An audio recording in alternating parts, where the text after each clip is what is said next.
Okay, so today's been a weird day. Massive Counter-Strike leaks, we have a new Steam Summer Sale game coming out, and the Black Mesa Zen update seems to be imminent. And while all of this is happening, Valve announces their second variation of the developer version of Knuckles VR controllers. The Knuckles EV2 is the second variation of Valve's very own hardware-developed VR controllers, and they are in development in conjunction with Valve's three major VR titles announced back in February of 2017. And keep in mind, these controllers were announced in October of 2016, and since then we've only really seen the one model with the trackpad in the middle and the buttons all around the trackpad. The entire point of the Knuckles is that it essentially can track your fingers and allows you to throw, grab, and just interact with objects with your hands in virtual reality. And this second public iteration of the Knuckles is incredibly interesting. Now we have both a thumbstick and a trackpad, the trackpad being much smaller, and the thumbstick itself still detecting when something is being touched. This is along with the ability to measure grip strength. It can detect just how hard you are squeezing it. And to best demonstrate all of these features of a brand new controller, Valve released a new game called Moondust. This has flown under the radar significantly. There may be a couple of stories here and there talking about how it's a Portal-themed VR game, but this is actually very important. Moondust is Valve's own creation to be able to demonstrate the capabilities and different mechanics they have come up with that best exemplify the capabilities of the Knuckles EV2. And here's the kicker. It's an interesting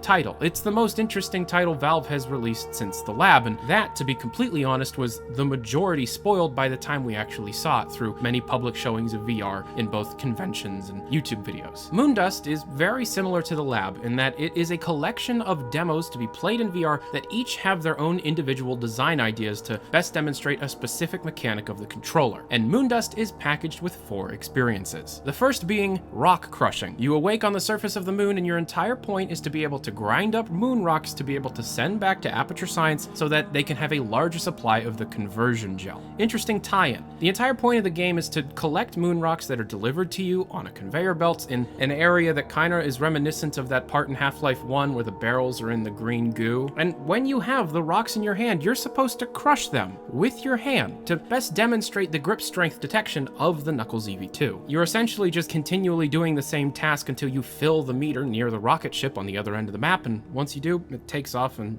you've won. The second experience is called Buggy Buddy, and it's described to best demonstrate the more quote-unquote traditional controls available on the Knuckles EV2. And the game is, you are given some controllers, there are RC cars in the world space around you, and you drive them around and do tricks. Most interestingly is that there are 2 cars and 2 controllers. One of the cars is a more scientific futuristic pill bottle shape with a blue and white color scheme and the Aperture Science logo slapped on the back. That's to be expected, this is a Portal-themed game. But the other car is a jalopy with an orange and black color scheme, and the controller is actually kind of scratched and beat up, with the Black Mesa logo slapped on both the controller and the back of the buggy. Yes, there are Half-Life references in this, which is always great to see. It means that Valve totally understands what you're thinking, and they might not care. But that aside, it's a fun little game. You can drive the cars up right towards you, you can pick the cars up and throw them, you can do little tricks, loop-to-loops, a Hot Wheels loop, it's fun. Another experience is called the Space Station Construction, and it's designed to demonstrate the fine motor skills that the EV2 is capable of producing. You grab each individual tiny part on the build table in front of you and just construct a space station. You don't really do anything with it, and this is the least interesting of the entire bunch, but I understand the reasoning for it. The last experience is called the Throwing Range, and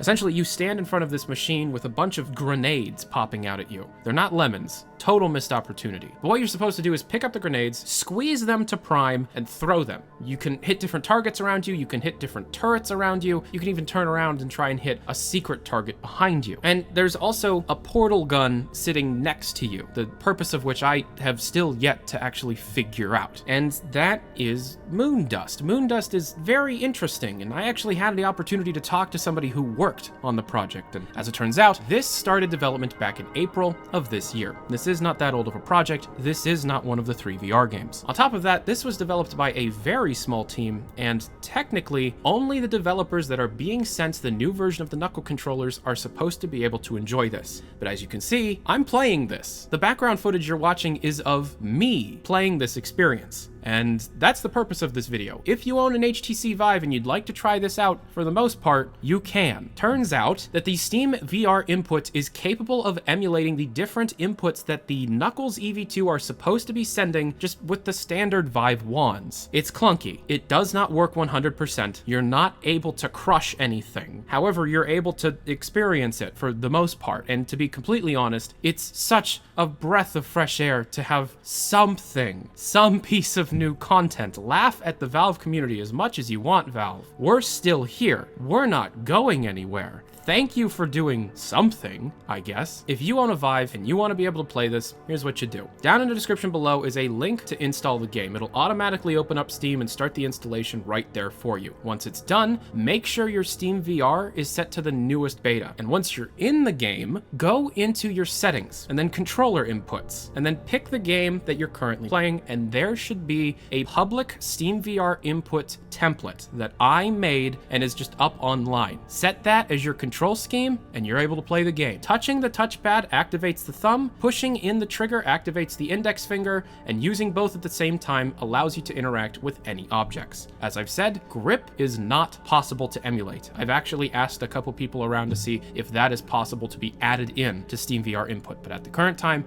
it is not possible. And yeah, to recap my experience for June 21st, 2018, 2 Valve games in one day, a massive Counter-Strike Global Offensive leak, and Black Mesa Zen getting very, very close to just release. So yeah, Moondust is the most interesting of everything, and there's a lot more to talk about. However, I wanted to just get these smaller reports out to let people know what exactly is going on. Expect much longer form, larger videos on these topics. I've data mined the crap out of Moondust, and there is definitely stuff to talk about.